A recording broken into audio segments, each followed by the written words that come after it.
Man, just 1 week. That's all it took for every border law to fall apart. Brawl rings, child predators, even a workplace shooting. A mother of five murdered and then smuggled to Mexico. And while ISIS cleaning all of that up, activists out here screaming like the criminals are the victims. Let's start here with the media never does, with the people paying the price. Man is in custody in Mexico, accused of killing the mother of his children in Long Beach and crossing the border in an effort to hide her body. The man's son says his father called him and confessed. Eyewitness News reporter Annabelle Munoz is live in Long Beach with all the details. Annabelle. David and Giovanna, we did speak to the victim's son here in Long Beach. He did not speak on camera. He was on his way to work, and he described his mother as sweet, saying she would do anything for her children. 5 children ages 16 to 26 are grieving their mother's death. Araceli Romero Acevedo's eldest son, Eric Almanza, told Eyewitness News his father called him Saturday night and confessed to killing his mother. By then, he says his father was already in Tijuana. Almanza says his father told him he planned to hide Romero's remains and turn himself in, and that it was the suspect's mother who called police. His father, identified by Mexican authorities as Eric N., is in custody. The Baja California State Attorney General's office says around 8:30 p.m., authorities received a report of a deceased person inside a vehicle, adding that the victim was found in the passenger seat with visible signs of violence, including possible signs of strangulation.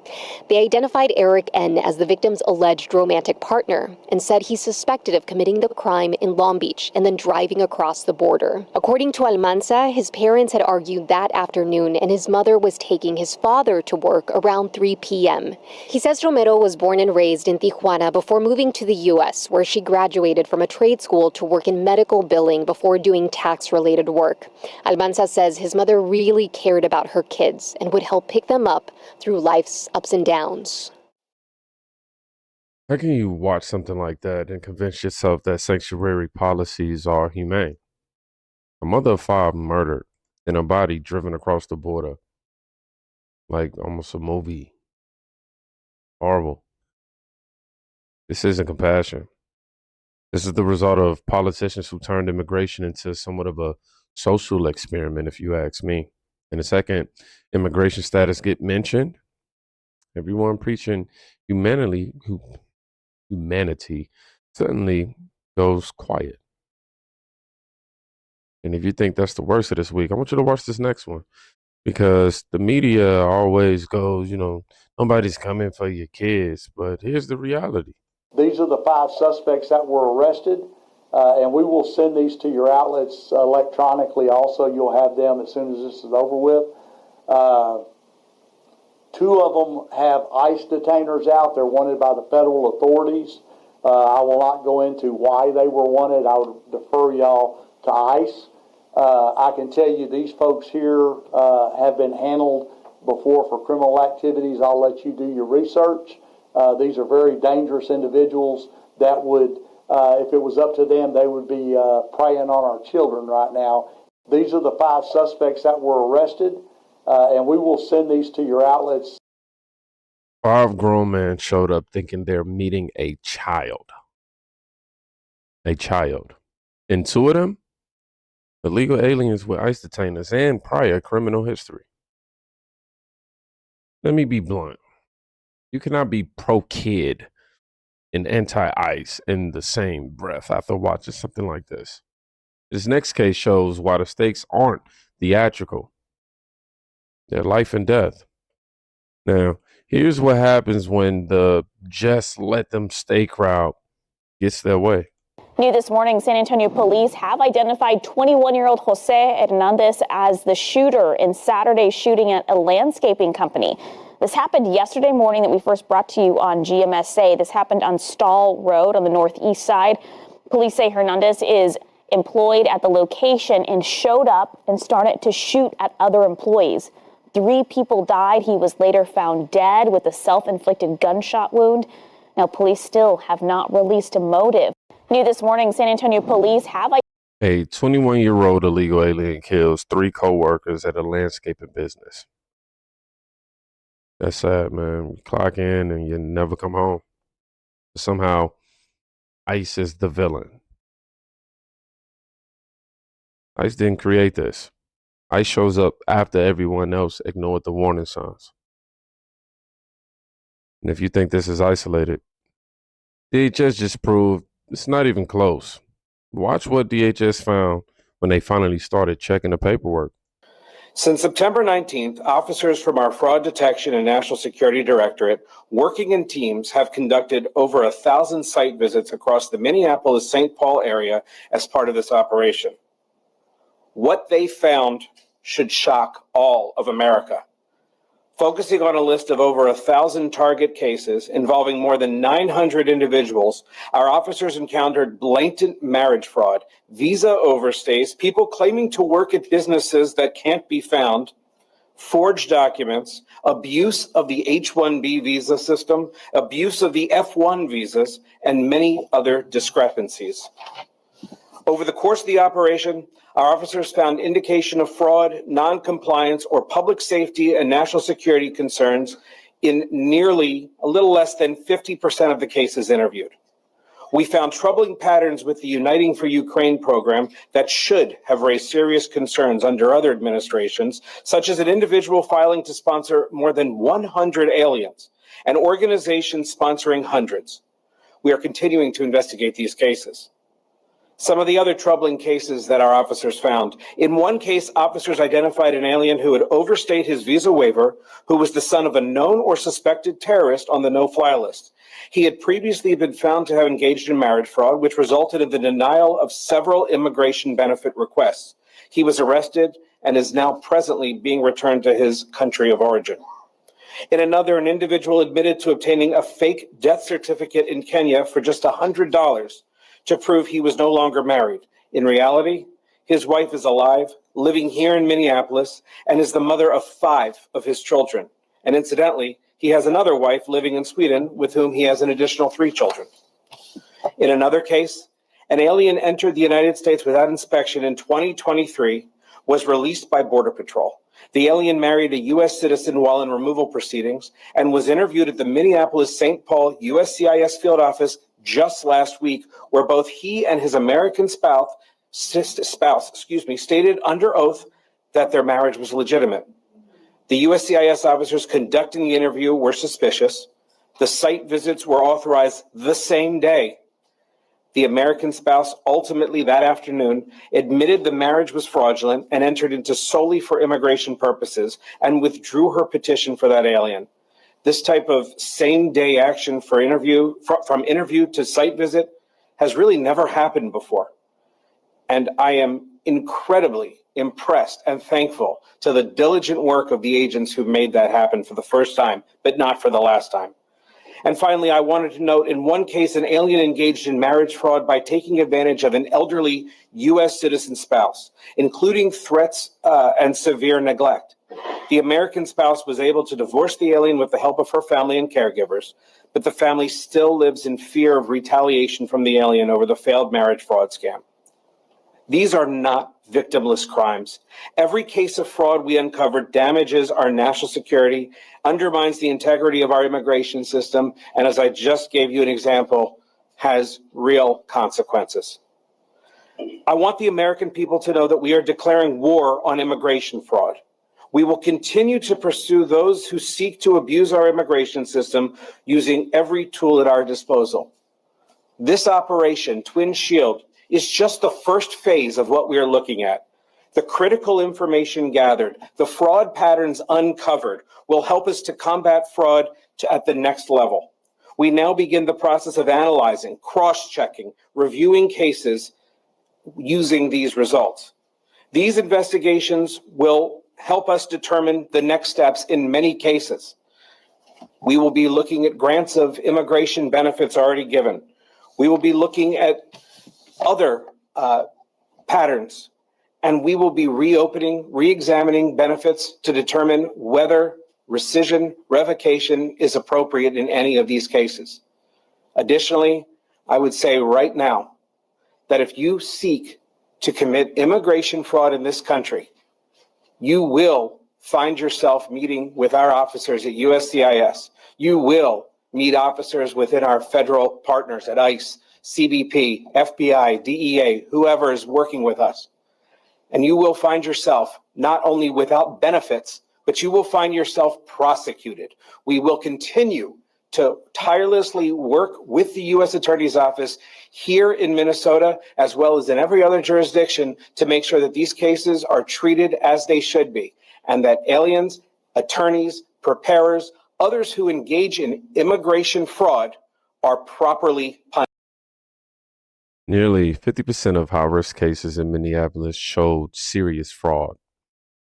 Sham marriages, forged documents, fake employers, visa abuse. Now, this isn't a system that accidentally failed. This is a system that was left wide open on purpose. And when the system doesn't do its job, they always end up facing the people it ordered out months ago. Like this guy.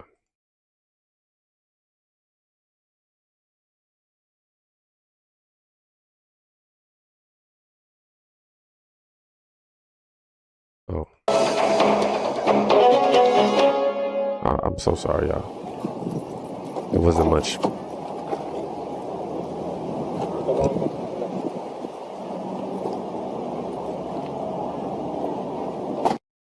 My bad. I had the first half muted. But he was ordered deported in June. DWI, weapons charge, alien smuggling. And he was still out here driving commercial trucks until ICE had to tackle him at a gas station. It's not a, if anything, that's a rolling missile and ICE just stopped it. ICE. No hashtags and no activists. But speaking of activists, here's who screamed the loudest when ICE does its job. Every time ICE arrests a violent criminal, one of these show up. ¿Qué se siente? ¿Qué se siente? ¿Qué se siente? Why? You're gonna take out your fucking guns? You're gonna do that? You're gonna take your fucking guns? Why are you taking my people? Why the fuck are you taking my people? Why are you taking my people? Salgan, llamen a la policía. ¿Por qué te estás llevando a mi gente, pendejo? Take my car. Take the fucking car. You wanna take it? I'll report it, stupido. What the fuck are you gonna do? What the fuck are you gonna do? He took my fucking wallet. Call the cops. People, call the cops. He has my wallet. Llamen a la policía. Llamen a la policía. We're not gonna fucking leave. Llamen a la policía. What are you gonna do? You have my wallet. Give me my wallet. Dame mi cartera, pendejo. Give me my fucking wallet. Dámela. Muchos huevos, ¿no, culero? Muchos pinches huevos. What? Estúpido. He fucking took my wallet. ¿Qué se siente? ¿Qué se siente? ¿Qué se siente? Why? You gonna take out your fucking guns? She's blocking the car yelling, "Why are you taking my people?" But you notice something? They only scream for the detainee. No one screams for the victims. But Illinois kind of said, "Hold my coffee." This one sounds like a human alarm clock glitching. Lake Street, Mill Road, ICE officers, confirmed vehicles. We've got the Charger. The Charger is here. We've got that Hyundai. The Hyundai is here. We've got the officers, female officer. Here's the license plate. We've got the Hyundai. Here's the Hyundai. Here's the Ford Explorer. Everybody is here. All the people here ready to have a conversation. We've got Caesar. He's doing a great job. Officers, here are the officers. We got this officer. Got this Dodge Charger. Everybody's here.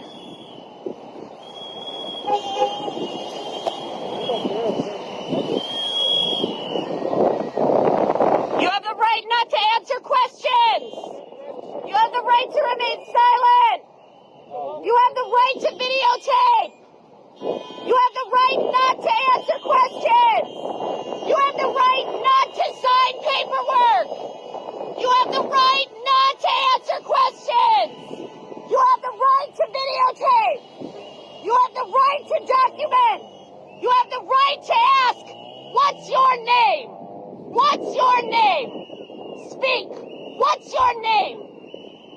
Answer the question. Answer the question. What's your name and badge number? What's your name and badge number? I am backing up. You asked me to back up. I backed up. I will not. I am okay. Thank you. Thank you for looking out for me. Answer your question. What's your name? What is your badge number? What is your name? What is your badge number? We have the right to document. Show your face. Show your face. We have the right to document. Show your face. Have a good day, guys. Show your face. Oh, getting in the car. I don't have this one. Here we go. Wait. We've got this Hyundai. Here's the license plate. What is your name and badge number? What is your name and badge number? What is your name and badge number? What is your name and badge number? Refusing to give your badge number. What is your name and badge number? What is your name and badge number? What is your name and badge number? La migra!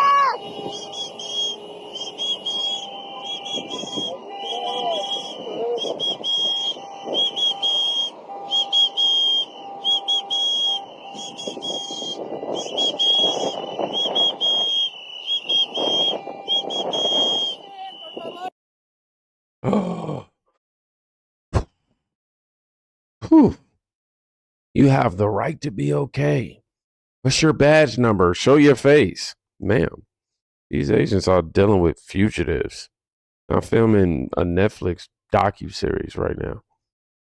ICE ignores her because the mission matters. And the perfect closer. The man who actually does the job these people scream about. And I want you to listen to him. Just truth. Parece latino. Tiene que hablar español. Pero, ¿habla español, señor? You speak Spanish? ¿Qué es su pregunta? Oh, ok, la pregunta es, señor, si pudiera unos minutos. La gente está preguntando. ¿Quién es que, la gente? la gente de la comunidad latina, que cuánto le pagan a ustedes por cada inmigrante indocumentado que ustedes arrestan. Esto es lo que tiene que entender la gente. Nosotros no somos cazarrecompensas, nosotros somos agentes federales que estamos haciendo nuestro trabajo. No le crean las noticias que le están mintiendo diciendo que los pagan por persona. Nosotros estamos agarrando a la gente que no tiene que estar aquí, que son criminales. Y lo dicen, agarran gente que no es criminal. Eso no es cierto. Ok, entonces una última pregunta, señor. No. Oiga, personas que están trabajando, que no tienen antecedentes penales, que no han hecho nada, que solamente no tienen papeles, ellos no tienen bronca. Ustedes no están arrestando a personas que no tengan récord criminal. Eso no le puedo decir. No. Obviamente, la gente que está aquí ilegalmente, está aquí ilegalmente, señor. Sí, pero ustedes andan buscando personas con antecedentes. Sí, estamos buscando a la gente con antecedentes. Gente que va a trabajar en la mañana no se tiene que preocupar. Eso depende, señor. Eso depende. ¿Con quién anden? Ok. Oye, ¿y tú como latino no te da pena arrestar a tu propia gente? ¿No te da pena? Yo como oficial de la ley, no me da pena hacer la ley. Eso, pregunta esa pregunta mejor. Ok, a ver. Latino. Ok, ya, gracias. Ok, gracias a usted. He said clear as day, we are not bounty hunters. We are federal agents doing our job. Don't believe the news. That's actually lying to you. That's it. That's the whole week in one line. ICE isn't the problem. ICE seems to be the cleanup crew. The problem is the politicians and activists who create chaos then attack the only people trying to stop it. If you want laws to mean something again, support the people enforcing them, not the people screaming at them. If you made it to the end of this video, put no more whistles. No more whistles. I think I said no more. What? No more whistles.